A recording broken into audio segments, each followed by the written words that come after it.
Hello, Trent McKnight, founder of AgriCorps. Yes, ma'am. You are also the moderator of the next session. I am. I'm excited. What makes you qualified to be the moderator of that session? Well, I'm not sure how qualified I am, but I past national president of the Future Farmers of America. Served as the chairman of the Beginning Farmers and Ranchers Advisory Committee to the Secretary of Agriculture. Pretty good. Served as a consultant to the U.S. military in Iraq on agricultural youth. Now you're showing off. I'm a cattle rancher from West Texas. We raised 2,500 mama cows. Nice. And I started a food security NGO that helps build capacity for agricultural education in West Africa. Thank you goodness for that. I've only got 5 fingers on one hand. Wonderful, you can stay. Hello, panel. You're in fantastic hands. Come and sit down. Thank you very, very much. Excellent, don't milk the applause. Sit down, sit down. Wonderful, wonderful, wonderful. Before we start, we're actually going to watch a film. What's the film that we're about to see? It's actually one of the students that we've been working with in Ghana, a member of 4-H Ghana, who is the National Agriculture Creed-speaking winner of 4-H Ghana. All right, looking forward to seeing the film. Cue the film.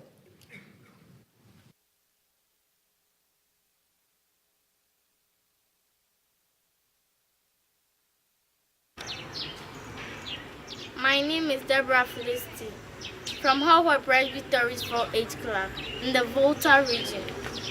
I am in Basic 6. I am reciting the Agricultural Creed by E.M. Tiffany. I believe in the future of agriculture with the faith born not of words but of deeds.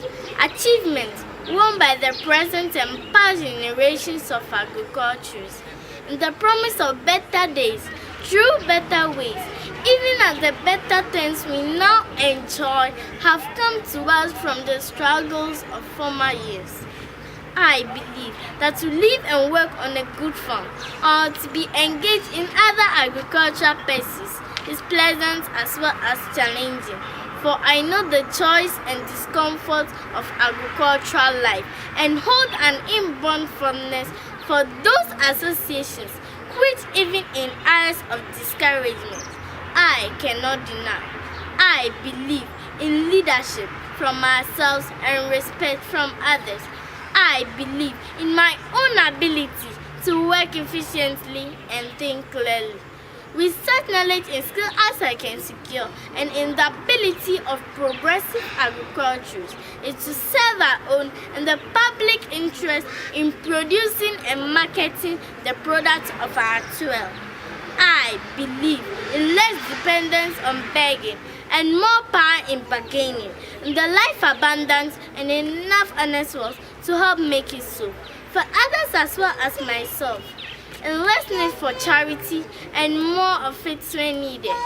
In being happy myself and working fairly with those whose happiness depends upon me. I believe that Ghanaian agriculture can and will hold true to the best tradition of our national life, and that I can exert an influence in my home and community, which will stand solid for my part in that inspiring task. Thank you.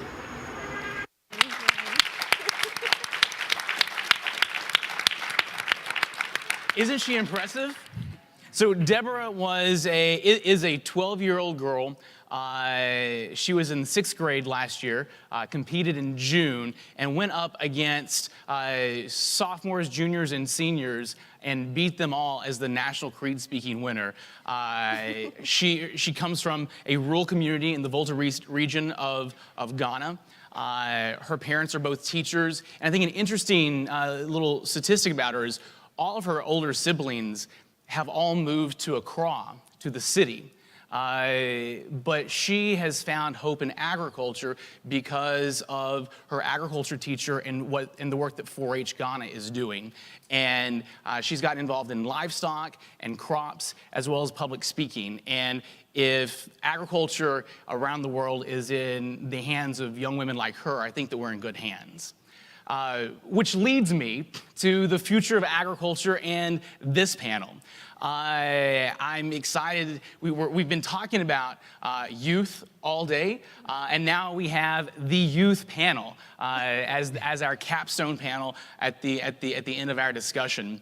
Earlier today, Gail Smith, the president and CEO of the One Foundation, said that youth are the innovators. And as I've been getting to know these four individuals over today, and we had a great conversation last week as well over the phone, they are all innovators in agriculture. And I want to dive in deep. So let's just start. Tell me, why are you here? How did you come to be at the Food Security Symposium? Well, I can start if you like. Yeah. So, hi everybody, and first of all, thank you to the Chicago Council on Global Affairs for having all of us here. Well, it was a really very, very exciting process that we went through. This year we had more than 800 applications, as far as I understand, in more than 90 countries. And basically, what we did is just applied online, some recommendations from our advisors, or people that have worked with us and know the work that we do and the impact that we have had in the communities that we work in. And yeah, we went through that, and later, I guess it was 1 month or so application process, and we got the notification that we've been selected. And how many are here today? We are 27 next generation So from 800 delegates. to 27. Right. So I think that we have a very qualified panel of young innovators here with us. Emely is from Central America. And Emely, let me just kind of dive in with you. You went to Zamorano University, Yeah. Which is one of the best-known universities in agriculture in Central America and maybe all of Latin America that many try to replicate. Tell us what your experience was like as a student of food and agriculture at Zamorano. Right. So, well, for all that don't know, Zamorano is located in Honduras. It's my alma mater.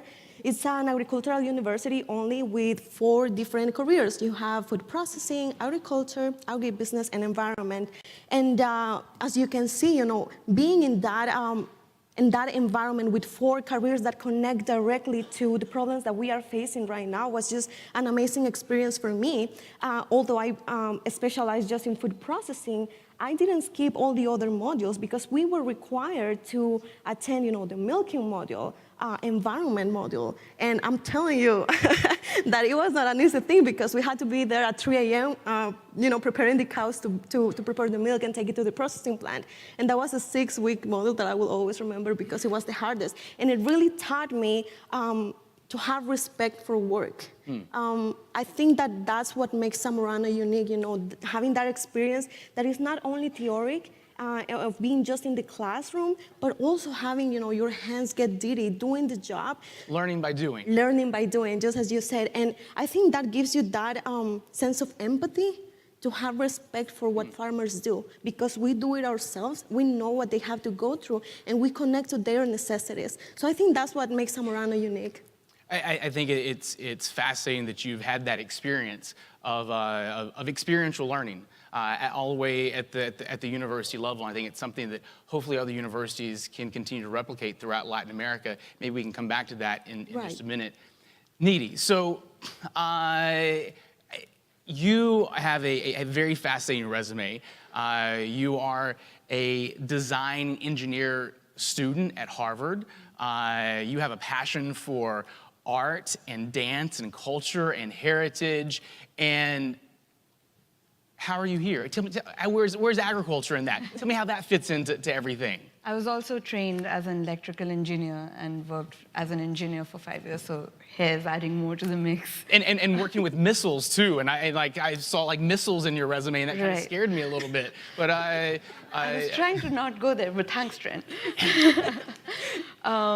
Yeah, so I think we've been talking about the word silo quite a bit today, and even though I was doing these things and I was going multidisciplinary, but there was no arena to go interdisciplinary, if you know what I mean. And at this point, I could just see that the perfect story is that agriculture offered me that arena, because it is ultimately the battleground of all these, where all these disciplines collide. But I think the actual story, which is me being a little bit more selfish, is what happened, is that I come from this region in India called Bundelkhand. And the culture is very intimately woven with the fabric of agriculture. So whether it be your cuisine or performing arts or even the metaphors of everyday life that my parents would communicate to me in are very, very agricultural. So when the endemic farmer suicides and farmer distress started to happen, and these were people who were friends of family or relatives of relatives. And that was some time when I thought that, okay, finally, maybe I could go in and give some of my skill sets and, be the person who serves them. And you're right, I wasn't qualified. I've been humbled every day since then. I don't think you can be too multidisciplinary for something as complex as that. But yeah, definitely having worked in all of those different fields kind of made me want to work in something which required me to flex those muscles. So I think that's why it's very selfish of me almost. And the root word of agriculture is culture. And those of us who come from an agriculture background see it as a way of life. And so as you're studying and interested in all of these things of culture and heritage and dance and art, all of those have been integrated into the agriculture. And it was one of the first disruptive technologies. I mean, the Harvard Business Reviews of the Neolithic age was just like all over it. So, I mean, yeah, it was a natural choice. So, Daniel, you're from West Africa, from Nigeria. Yes.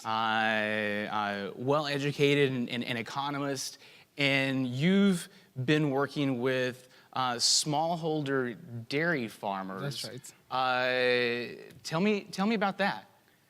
Oh, well, I've had dealings with dairy farmers for about 5 years. But one interesting one that I would like to tell you is the dairy development program that is just growing in Nigeria through PPP, that's public-private partnership of the federal government, or your state government, and the Free Campaigner.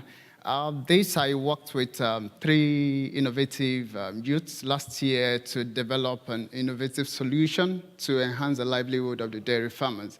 And we thought we just needed to provide a frugal innovation, and this we are doing through a mobile platform where we connect them to SMS so that they can have easy access to information, like epidemic alerts. When there is an issue, it takes like 2 hours before an extension officer can get to the villages.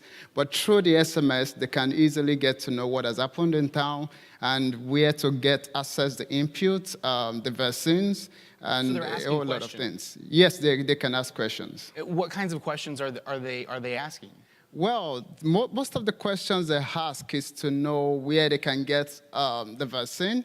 The questions like also to really get to understand how best when to really feed the animals, because apart from getting the feeding right, you need to also get the timing for the feeding right. So they are asking a whole lot of questions, and it becomes so difficult for the extension officers to reach out to them physically. Then this mobile application was really what helped to bridge the gap. And how many farmers are you working with right now? We have over 2,000 dairy farmers, nomadic farmers who are now seeing dairy as a livelihood, not just rearing their cow for meat, but now they see it as that they can get more money from their cows. Great, thank you very much. So Pam, I want to go to you. You're a published author. You have conducted research across Asia, kind of at this intersection of the environment and agriculture.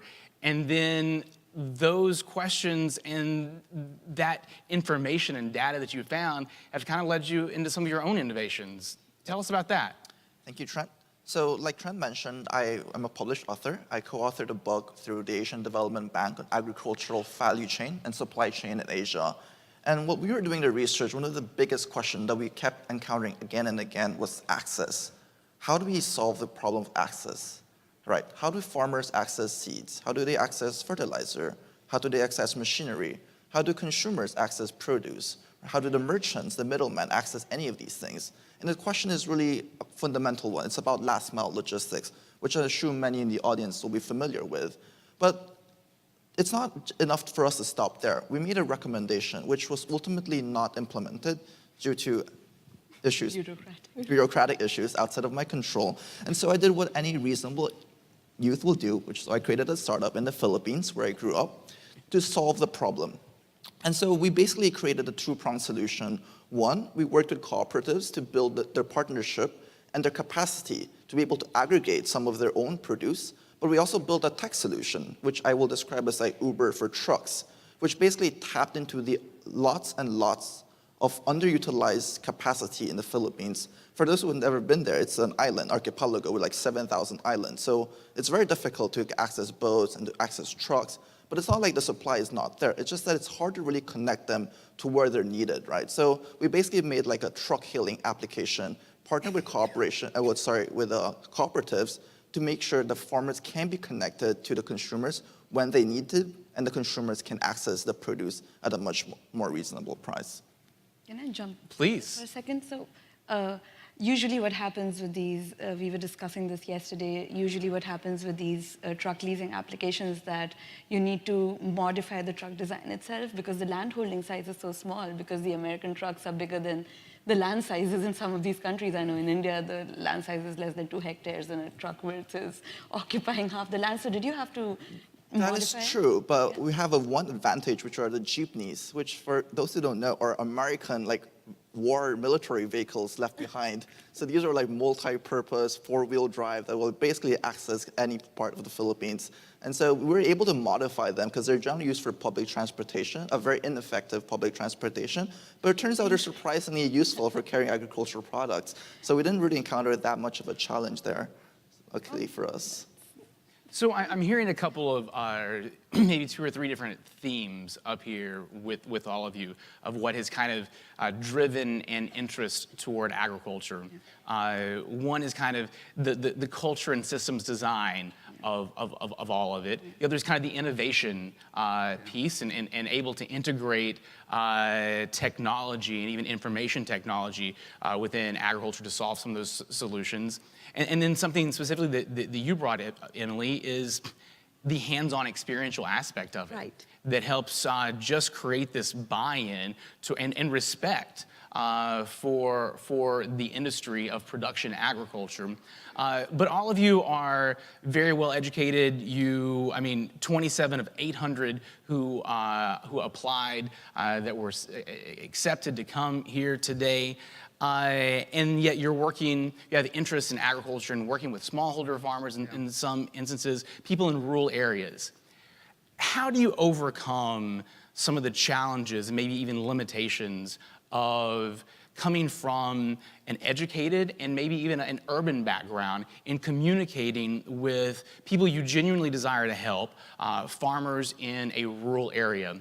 How do you overcome some of those inherent limitations just from a cultural standpoint? Yeah, from my experience, what we usually do is to listen to pay attention to the unspoken words.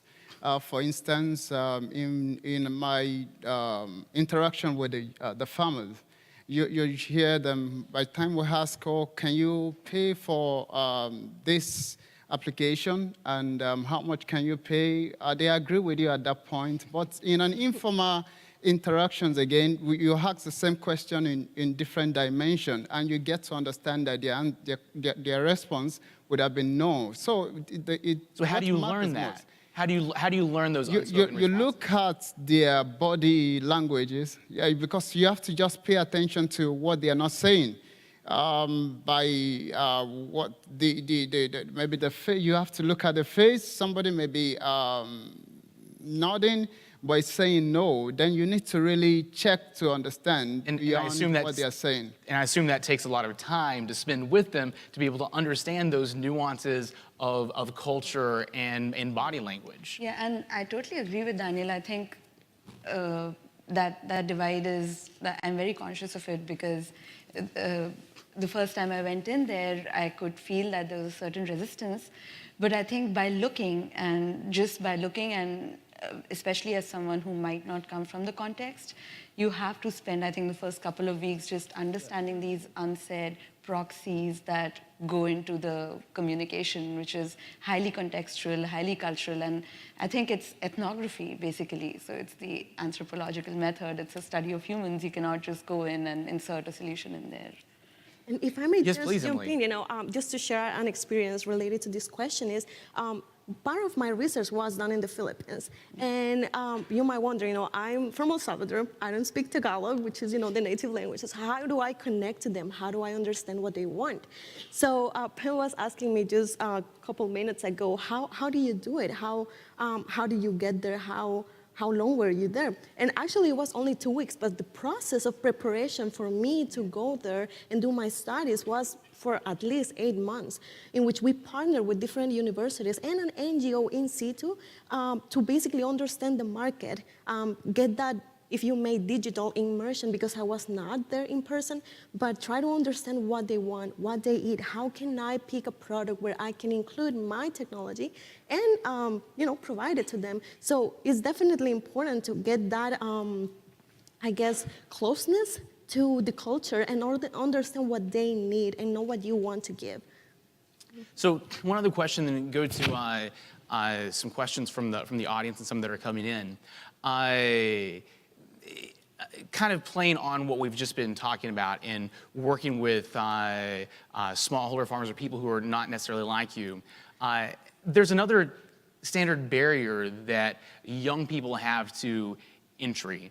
And it's something that we take for granted in the United States, especially in a culture where youth many times are worshipped. I mean, you can't turn on the TV and it's 90% young people who are selling us things, and we, I think, overly worship young people in this country. But then you go to another country and young people are meant to be seen and not heard. And are meant to stay at the back of the room and only speak when spoken to. How have you overcome some of those youth barriers politically, entrepreneurially, academically in your experiences? Well, I think I can relate to that question very close because as I grew up, I was going ahead in school, at least, I think 2 to 3 years. So when everybody was 15 years old, I was like 12. So when I graduated from college, I was 19. And going to my first job interview, I could feel that, I don't know, those breaks, if you may say it that way, of people not taking me enough seriously. They saw that I was just a kid, just graduated, but 19, what could you possibly do? It took me a while to overcome that, but I think that the main or the most important thing that helped me overcome that was to believe in me and to demonstrate that I did nothing less than people that graduated with me, right? So I demonstrated that I was able to by, going to workshops, probably getting more involved in how to express myself, etc. And I was able to get my first position as a manager, actually, of quality assurance. It was not easy at first because you are in a very male-dominated society again. So there's a lot of barriers that are not just age, but also gender. And you need to sell yourself as a person that believes first in yourself. Sure. So I think that was probably the most important lesson that I learned, not look at myself like something that is not, that is less than the next person, And I think that having experiences and building confidence and demonstrating it to others is a way to be able to kind of overcome that. I want to go to a question that we have here from the internet, and then we'll take a question from the audience. How do we overcome perceptions or the reality that there is no money in farming or that farming is volatile? Neeti, please. Yeah. So or the reality is, I think, shouldn't be in the bracket, firstly, because I think those two are very different things. To overcome a perception is more of a branding, marketing sort of a thing. But at times when it's an issue of reality, then it's an issue of infrastructure, right? Then if it's not just a perception, at least the community that I'm coming from and the place that I'm coming from, there are genuine gaps that exist, and farming is volatile. There is very little return of investment in farming. So I think it's more of about being authentic and truthful to what is the ground reality and trying to overcome that in the same way. So if that is the reality, that there is no money in farming, so then, of course, designing around it, a lot of us are working on startups, writing about it, or iterating on those things, but at least as a start, verifying whether it's a perception or a reality, right? Like the question in itself should be clear on that. I feel like that speaks to the problem that exists, is that we don't even know if it's a perception or a reality. And some of the things that we've seen is that as as educators teach agriculture as a science and a business, young people shift their perception and shift that paradigm from farmer equals peasant to farmer equals business person. But if they don't know that that's even a possibility, then it's difficult for them to even grasp that at all. Go ahead and we'll take a question from the audience, and while someone's getting ready, and Daniel, I will, if you raise your hand, and then one of the Chicago Council people will find you while Daniel's following up here. Okay, I think one of the things I've also seen is that when you say agriculture or farming, people think it's about the primary production. It's, we all need to really check through the value chain, and then some may have to play in the marketing, some may have to play in the processing, and then I think the fear with the problem the youth are having is also to identify where the value is in the value chain. And then if we identify where the value is, then you can start from there and hope that government can also subsidize where we're having difficulties on the value chain. But if one thing is first analyze the value chain and know where the value is, and then youth can start engaging in those areas, and then we can see how government and the private sector can also assist in bridging the other gaps. And one of the things that we believe in AgriCorps is that agricultural education is that first link in the agriculture value chain. Programs such as 4-H or FFA, young farmers type groups around the world. Do we have a question in the audience? Marcus? Hi, Gabriel Rader here. And as somebody who's, well, first of all, thank you for all that you guys have done in the development world.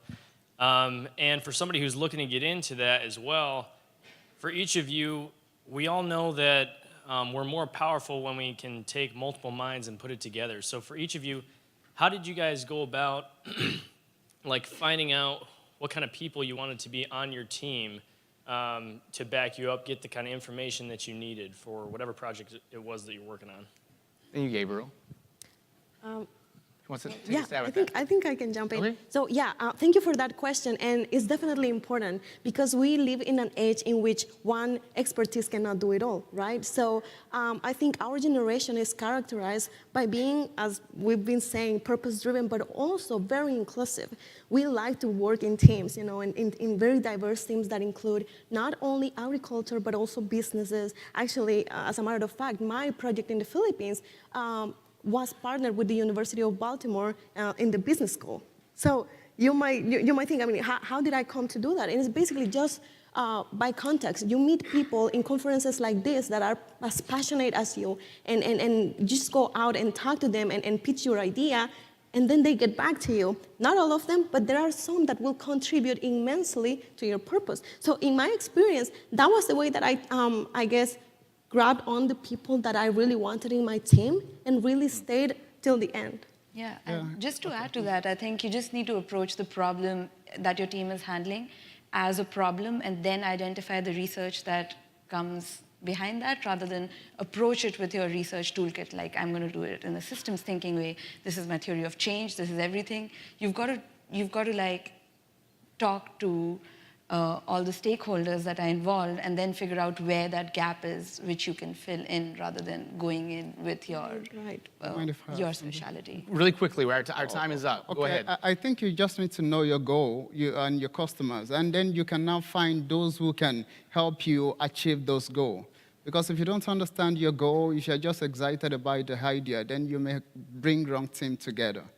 Well, I think that as we continue to talk about youth in agriculture, and what a great panel of young people and innovators in agriculture from around the world, from very different perspectives and backgrounds. I think my closing comment would be going back to the video and the opening line of Deborah of, I believe in the future of agriculture with a faith born not of words, but of deeds. So if I leave a challenge to you all here today, it's that we leave with action, with deeds, not just with words. Thank you all. Thank you. Thank you. Thank you, panel. Thank you, Trent. It's very nicely done. Trent told me backstage he had a question for me. That almost never happens. Panel, thank you very much. Good job. I did. So we were convinced that Yes. you have to be the British voice of Siri. How did you know that? Oh my goodness, that was my secret superpower. I was closing my eyes earlier. We were talking about. I try to be anonymous. If you'd like to turn right when you leave the stage, thank you. Thank you, Siri. All right. Alicia Black. When I asked her how she was feeling about this symposium, she says, I feel fresh, I feel young, I feel enthusiastic. It all fits in with the theme for the last 2 days. When I asked her about her happiness scale from 1 to 10, she said, absolutely a 10, but that might be because I just got married and I'm really happy all of the time. Yes. This is what happiness looks like. Indeed. Alicia Black. Thank you, Femi. Well, thank you all for hanging on throughout the day. We've really enjoyed it here at the council, and we hope all of you have as well. We have quite a few thank yous to do here. I want to start by just thanking our keynotes, our moderators, the discussants. We had over 70 people over the last 2 days, and a lot of those were our next-gen delegation. Being brave and sitting up here and maybe doing something for the first time in front of this group, maybe not. Some of them are very talented and have had a lot of great experience already, but we thank all of you who participated in that way. We also want to thank our funders. We couldn't do this without you and without your support. So we're grateful to our lead sponsors, Abbott and Syngenta, and also for our supporting sponsors, the National Dairy Council, Corteva Agroscience and Agriculture Division of Dow DuPont, Land O'Lakes, and RTI International.